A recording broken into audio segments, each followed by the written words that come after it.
If your bank account isn't growing, it's not your income, it's your habits. And the worst part, you're repeating them every day without noticing. These 10 habits will either make you wealthier in 2026 or quietly keep you broke. I learned this the hard way. For a long time, I thought the answer was simple, earn more, and I did. But nothing really changed. It felt like filling a bucket with a leak I couldn't see. That's when it clicked. As Atomic Habits explains, your life doesn't change from one big decision. It changes from what you repeat daily. And when it comes to money, those patterns compound faster than you think. Habit 1, paying yourself last. Most people follow the same sequence without ever questioning it. You get paid, you take care of your obligations, you spend what feels necessary, and whatever is left, if anything, becomes savings. The problem is that if anything almost never exists, I thought I was being responsible. In reality, I was just delaying my own progress, because when saving depends on what's left over, it's not a system, it's a gamble. The shift that changed everything was small. And honestly uncomfortable at first. I started treating saving like a bill, not optional, not flexible. Even when the amount felt insignificant, I did it anyway. Starting with $100 invested beats waiting for someday when you earn more. I'll do it tomorrow. I'll start next week. That mindset is one of the biggest scams in modern society, and that's where most people lose without even realizing it. Consistency beats size every time. And that's where most people think they're doing fine, but they're not. The next mistake, ignoring small expenses. There's a phrase that sounds harmless, but carries weight. It's just a few dollars. I used to say that all the time.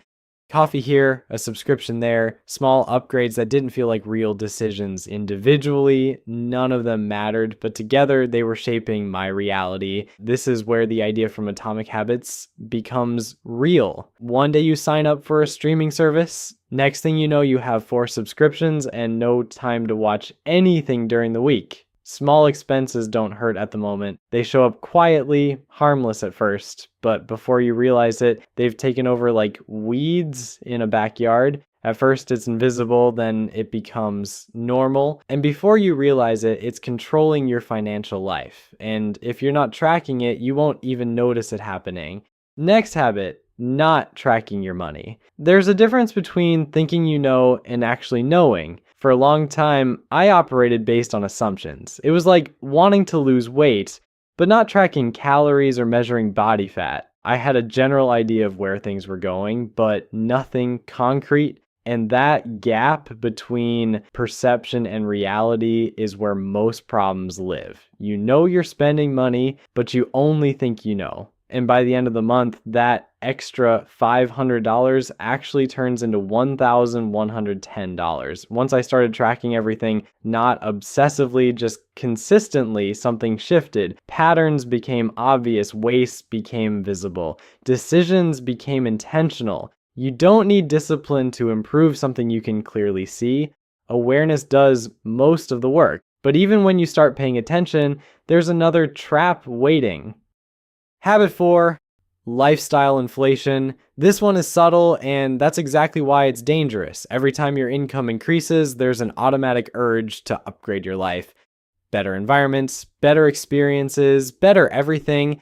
And there's nothing wrong with that until it becomes a pattern. Because if your lifestyle grows at the same speed as your income, your position never changes. This reminds me of someone I knew. At the time, they were making over $10,000 a month and still complaining about money. But after a quick look, it was obvious. 2 cars, luxury items, constant travel, an apartment in one of the most expensive areas in the city. The problem wasn't income. The breakthrough wasn't earning more. It was learning to hold the line. Growth happens in the gap between what you earn and how you choose to live. If this is starting to click for you, hit like, because the next habits are where it really starts to hurt. And this next habit is where people stay stuck the longest. Waiting to feel ready. This one kept me stuck longer than I'd like to admit. I kept telling myself I needed more clarity, more knowledge, more certainty before taking action. But the truth is, that feeling of readiness is always just out of reach, because it's not something you arrive at, it's something you build by starting. As said in the book, you don't rise to the level of your goals, you fall to the level of your systems. Small actions create confidence, not the other way around. And once I accepted that, things started moving. But starting isn't the hardest part. Staying consistent is. Next one, relying on motivation. Motivation feels strong until the day you don't have it. Some days it's there, strong and convincing. Other days it disappears completely. If your progress depends on how you feel, your results will always fluctuate. I had to learn this the hard way.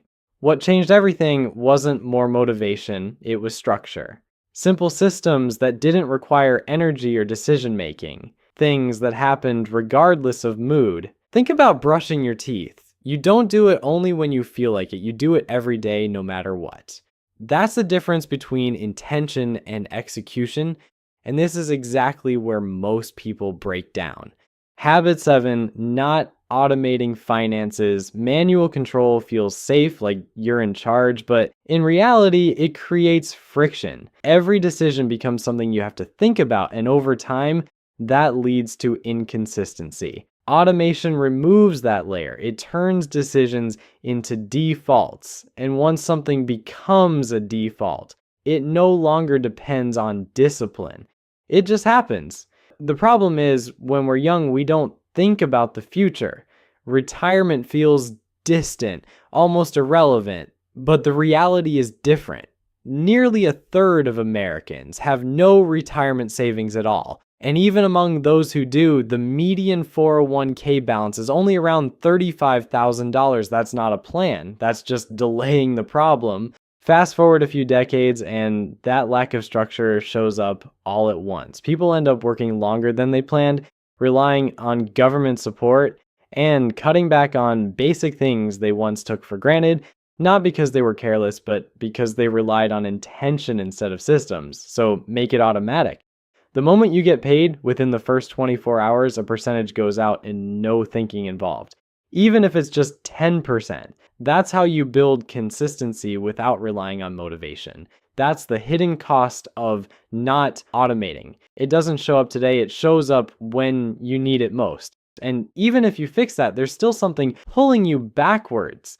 Spending as a reward.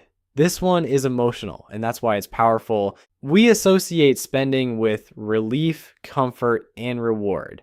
I used to justify it all the time. After a long day, during a stressful moment, even after small wins, when spending becomes your default response, it creates a loop. You feel something, you spend, you feel temporary relief, and repeat.